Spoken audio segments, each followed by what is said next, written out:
Ang madalas pong gamitin is cordless drill. May 20 volts or 12 volts. Pero meron tayo po nakaproma ang 12 volts. 12 volts. 140 PSI. In case po nang maplatan po sila sa sa gitna ng kalsada. Ang welding machine po, yan, ang gamit. Meron po tayong heavy duty at saka light duty. Rotary hammer, ito po yung ginagamit nilang pantibag. Pwede po siyang chipping, pantibag. Pwede naman po siyang pambutas ng bato. Pwede naman po gamitin ng vacuum. Ayan. Meron naman tayong tinatawag na 800 watts.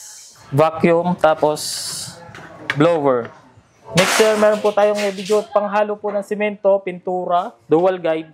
Meron naman tayong single. Pag grass cutter, meron po tayong 3-in-1 tinatawag. Grass cutter, chainsaw, tsaka trimmer. Kung gusto nyo naman po, meron tayong sa pang-construction din po to, sa pang-cut ng tiles, manual.